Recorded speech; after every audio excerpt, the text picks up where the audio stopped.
This begins one of the probably most difficult chapters of the semester, and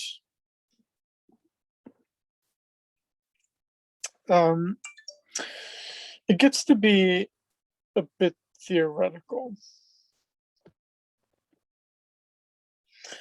And what we're going to be talking about here is aggregate demand and aggregate supply. So I'm just waiting for this to turn here.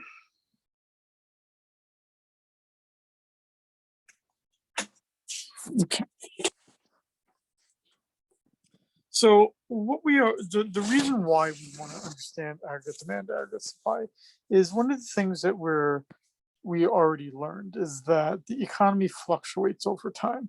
And one thing we'd want to be able to try to do is, how do we understand their cause? How do we understand the cause of these fluctuations over time? Well, one of the ways we can do that is with a model of aggregate demand and aggregate supply. And two areas, two locations of these fluctuations would be, kind of the one that gets everyone all excited would be a recession. That would mean that the real GDP is falling, or a depression, which would basically mean it's falling a lot. I don't know, for 2008, 2009, it was not called a depression. Certainly for COVID, it was not called a depression. How much is too much? I don't know. But, the Great Depression really was a quite severe recession, in part because we didn't have this model. We did not have a model during the Great Depression of aggregate demand and aggregate supply to understand how the Great Depression was caused and how to get out of it. One of the things that economists would like to claim is that with this model of aggregate demand and aggregate supply, among other things, they can either avoid a depression or get us out of one very quickly.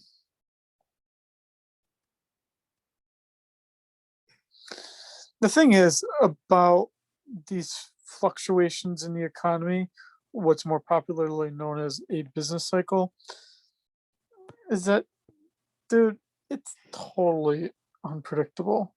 I mean, the funny quote that's often made about economists is the funny quote made about economists is that they've predicted like 15 of the last 5 recessions. And certainly you see that even when I'm talking, even in these lectures, that it makes me sound like everything's all bad, everything is, going to hell in a handbasket and things are really, really bad. Well, you know what? I'm wrong more often than I'm right about these kinds of things, and it's probably a record worse than a person who's doing the weather for any place other than Hawaii, where the weather's always the same for the most part.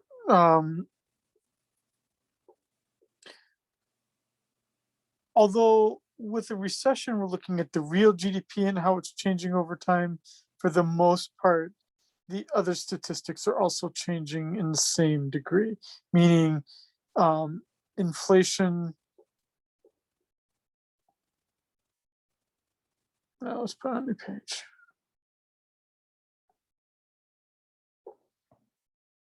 But during a recession,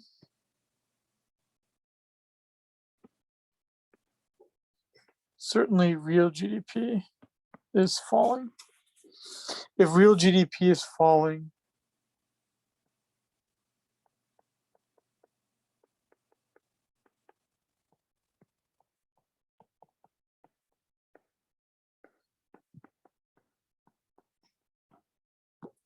then unemployment is rising.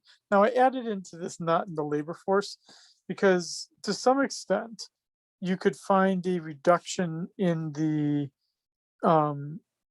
unemployment rate during a bad recession, if only because people get so depressed about how the economy is that they just stop looking for work and then no longer qualify as not in the labor force, or sorry, no longer qualify as being unemployed, but instead are not in the labor force.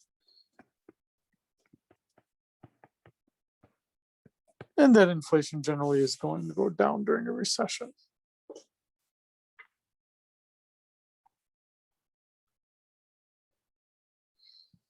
And we can see here in these pink areas, or salmon, I don't know what you want to call them, which are generally defining periods of recession in the economy, you are seeing the real GDP slightly falling.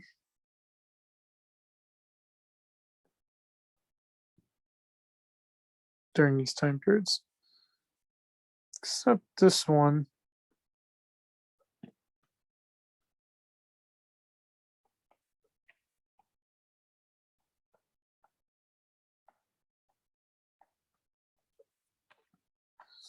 If you look at 2001 recession, you see here that the real GDP really didn't fall that much.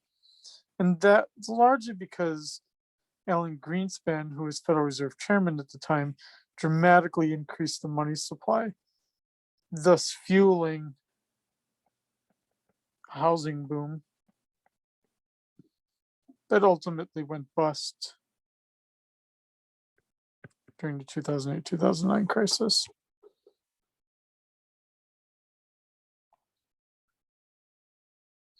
And related to that, you would see also that during recessions,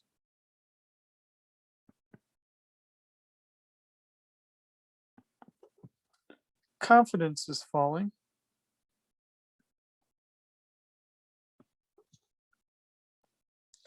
And as a result, investment falls. And you see that right here. Down, down, down, down, down. And you would see here that even the investment spending did fall dramatically during the 2001 recession. And the unemployment rate, generally speaking, does go up.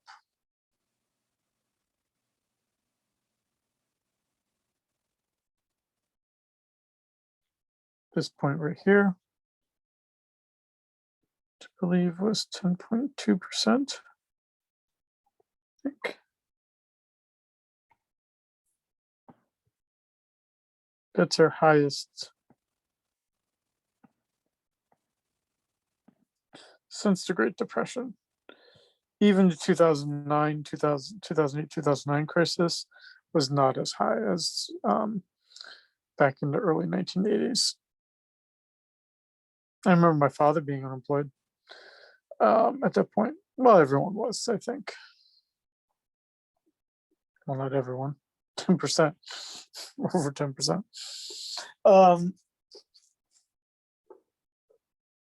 In our lead up to understanding aggregate demand and aggregate supply, we want to remember that we're separating real from nominal variables, and that again, monetary neutrality exists, which means that changing the money supply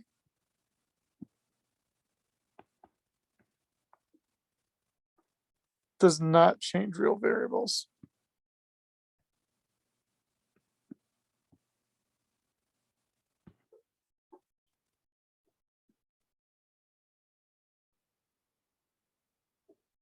Overall, the classical theory does hold in the long run.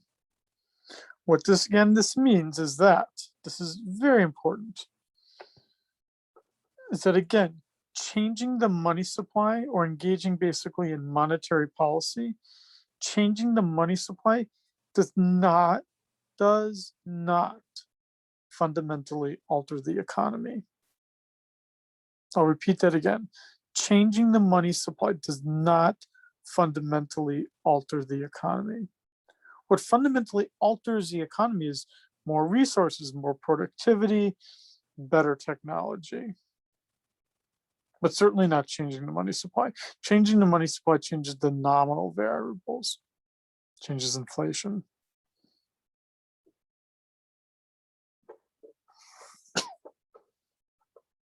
But what we know is that why do we do monetary policy? Is because monetary policy can, in the short run, can have an effect. And it can move the real GDP in the short run. This is the kind of the essence of the Keynesian argument from 1934 during the Great Depression, that changing the money supply can affect real variables in the short run, temporarily.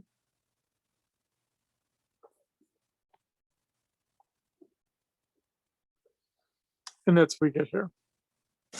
We get the aggregate demand, aggregate supply model, which economists use to help explain how the business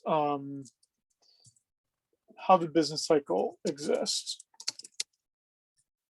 Sorry, just really quick. So let's look at each of these.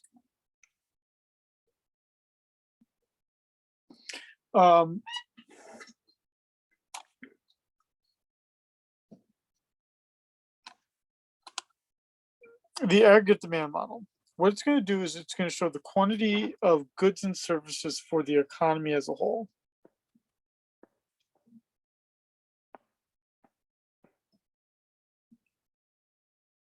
And it's going to show how much is purchased at each price level. So it's going to be downward sloping like a demand curve. Like one, it's not the demand curve, but it's like a demand curve. So again, just so you have an understanding of what we're trying to do here, is we're basically creating for ourselves a Keynesian explanation of why the economy fluctuates over time. Now, John Maynard Keynes doesn't explicitly use the aggregate demand and aggregate supply curve, but it's derived from that. So again, this is from John Maynard Keynes.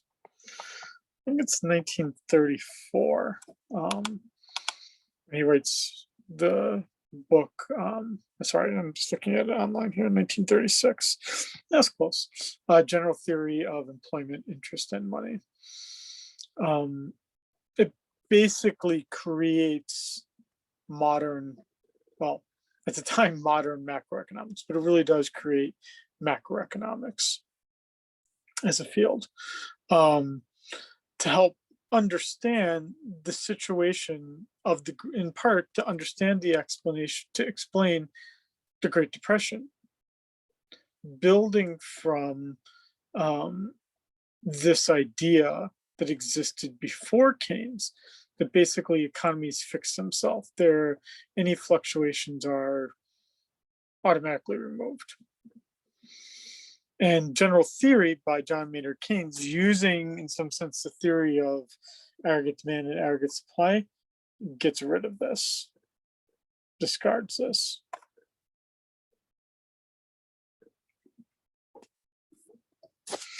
Then you have the aggregate supply curve, like a supply curve, not the same as a supply curve, but like a supply curve. It's going to show us our quantity of goods and services at each price level, and it's going to be upward sloping. Notice how in this graph here and in this graph here, I did not add labels to my axes. The labels are going to be different than what they are for the demand curve and for the supply curve. Here they are. So for the aggregate demand and aggregate supply, this is the overall price level, not the price of a specific good. This whole graph is referring to the economy as a whole, not a specific good. And on the x-axis, we're looking at the quantity of output, which is the same as the real GDP, the level of real GDP. And what we find by their intersection is an equilibrium level of real GDP and an equilibrium level of prices. Which, jumping ahead here, and we'll get to this more theoretically here, but what that would mean is that if I can move the aggregate demand curve for some reason, look what I can do. I can increase the level of output, at least in the short run, with the necessary consequence that the prices have to rise. Or I could decrease the demand curve.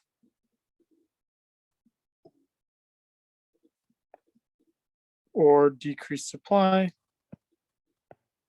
or increase supply.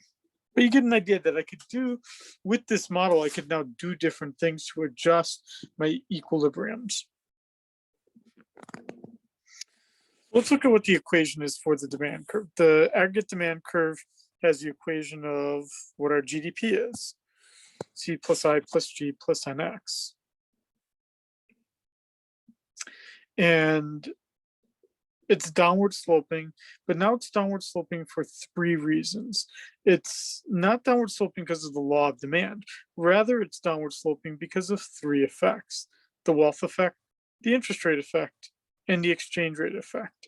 Each of these are going to explain why the demand curve is downward sloping. For the moment, though, we're also going to assume that G is fixed, that the government spending is not changing.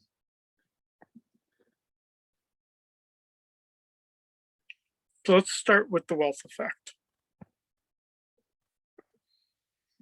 In the wealth effect, what we're saying that as price falls,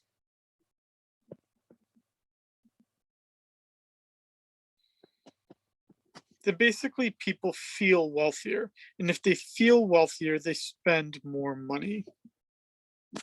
That's in essence what the wealth effect is. Prices fall. People look at their money balances, like in their savings accounts and whatnot, and they say, wow, I can buy more with the wealth that I have. I feel richer, so I'm going to buy more. Then we've got the interest rate effect. As the price level falls,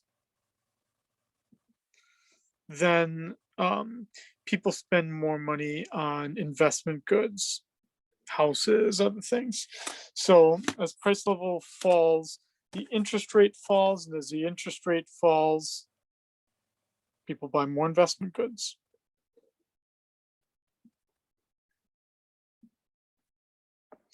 And then finally, with the exchange rate effect, now we're going to slightly alter what we're saying here. Now we're not saying as the price falls, but now we're saying as the US price level falls, then basically people buy more US goods. Net exports increase, people buy more US goods because they're cheaper, relatively speaking.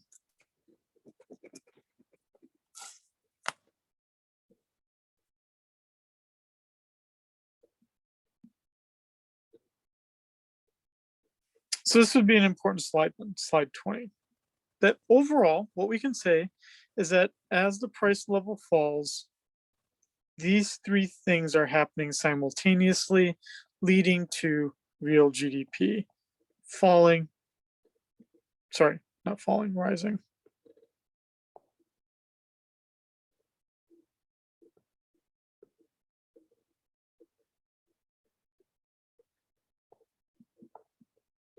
As the price level falls. You know what I'm saying here, hopefully.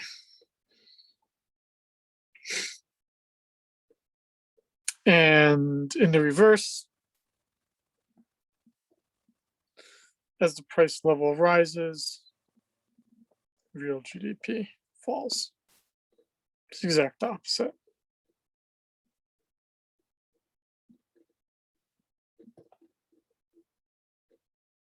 And that's what we see here.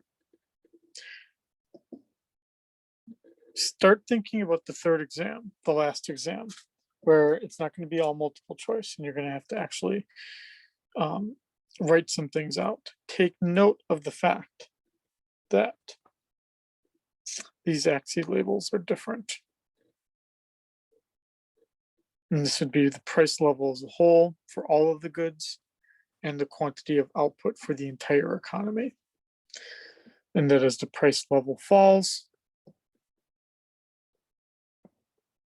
real GDP rises.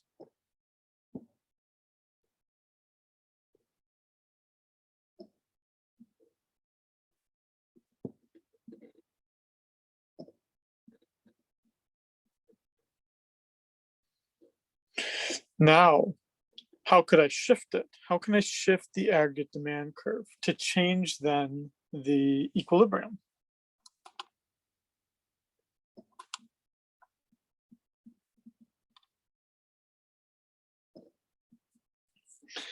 The changes would be the underlying components. Now, again, generally speaking, we're assuming that the government purchases are fixed.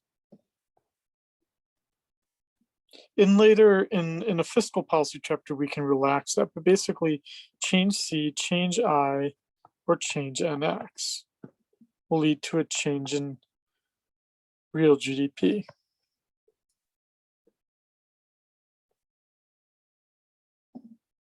So let's start first with consumption. How can I change consumption? Well, if I increase consumption, that would mean that AD curve will shift to the right, meaning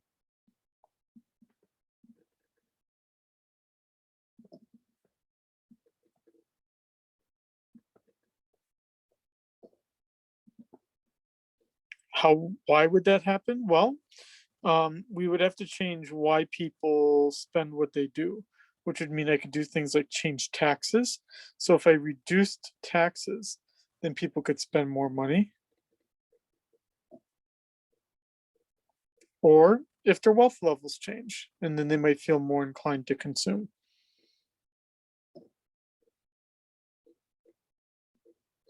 I could change investment. How would I change investment? Well, you could do it with better technology, but for the most part, you're going to do it with tax policy and money supply. With money supply, you're basically going to lower the interest rate, and that would encourage businesses to invest more. Or I could engage in tax policy, where I lower the taxes and businesses invest more.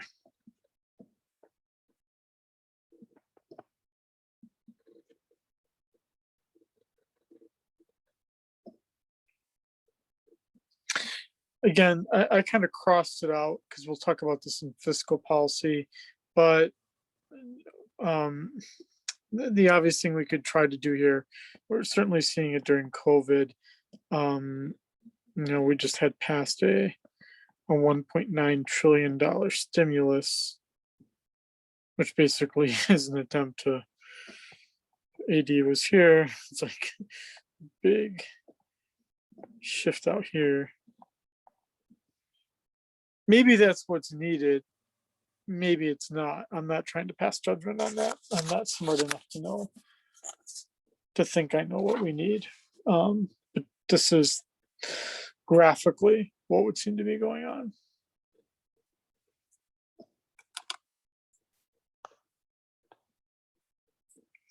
And then we've got net exports, things that we can do to try to change the level of net exports in an economy. Sometimes it's affected by how other economies are doing.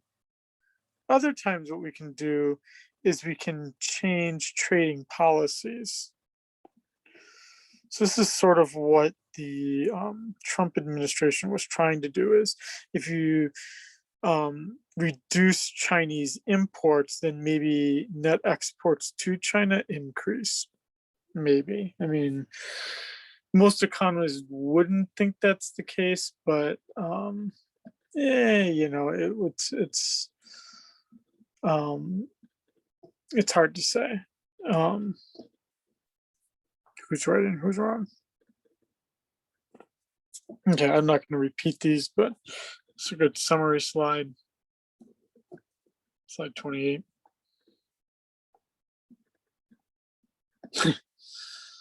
And this would be another good summary slide. It's just a lot of text. Basically, anything that can change the underlying components of aggregate demand, which is C plus I plus G plus NX, any changes to those would lead to a change in the real GDP.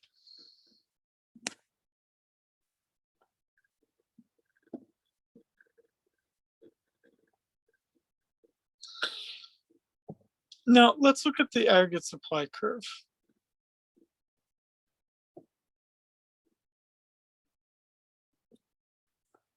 So what we say is that for the long run, again, we're not saying that for the long run that prices are going to be able to affect the real GDP. Again, that's that monetary neutrality. But in the short run, we are going to say that the aggregate supply curve can be affected by prices. So now, this is the first time we're seeing a difference between the time period, the short run and the long run. In the long run, prices do not have an effect. In the short run, they do. This is kind of one of the innovations of Keynesian theory. So in terms of how this would look, I would keep my same axes labels of price level and quantity of output. In my long run curve, sometimes known as LRAS, in my long run curve, it's going to be completely vertical at the natural level of output. What is the natural level of output? That is where your PPF, if you remember that old model from back when we started this course, that would be where the production possibilities frontier is at its maximum, or it's on the frontier.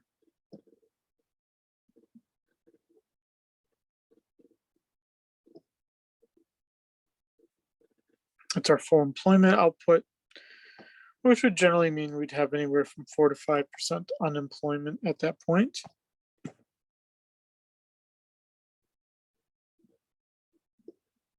Now, you could shift the long run aggregate supply curve, but it's not going to be because you change the prices.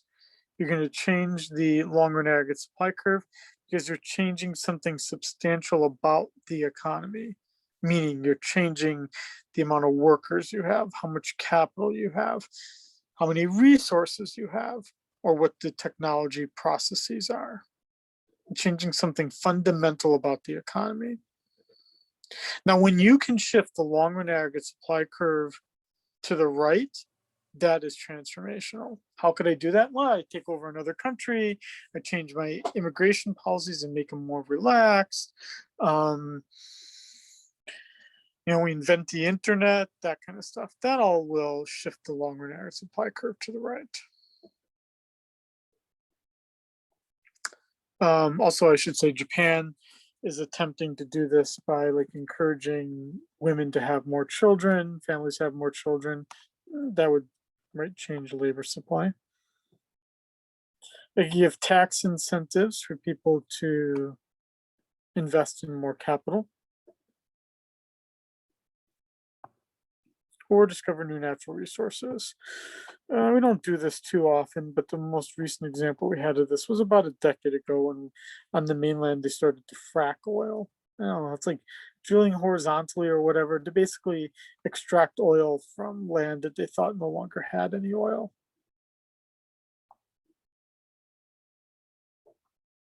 And changing technology.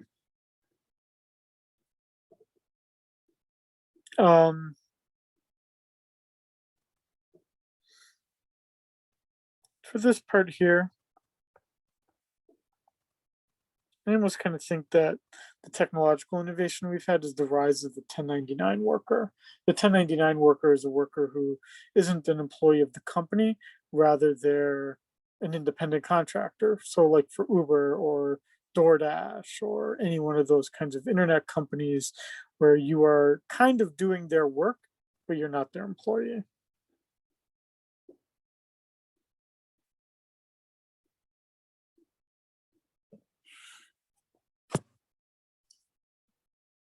So in the long run, if I can get both the aggregate demand curve and long run aggregate supply curve to shift, and more specifically, if I can get them both to shift to the right, then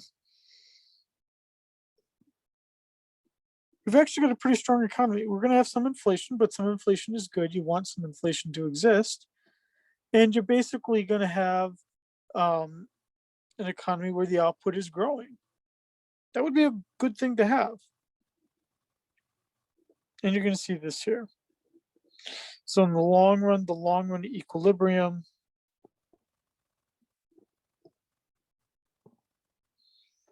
is going to be at our points where the long run aggregate supply curve intersects with the aggregate demand curve, where the long run aggregate supply curve intersects with the aggregate demand curve, where the long run aggregate supply curve intersects with the aggregate demand curve. And so what we can see here over time in this picture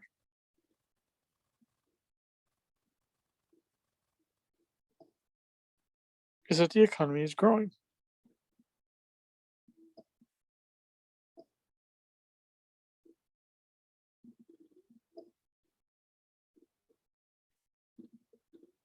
Now, let's look at this from the short run perspective in terms of the aggregate supply.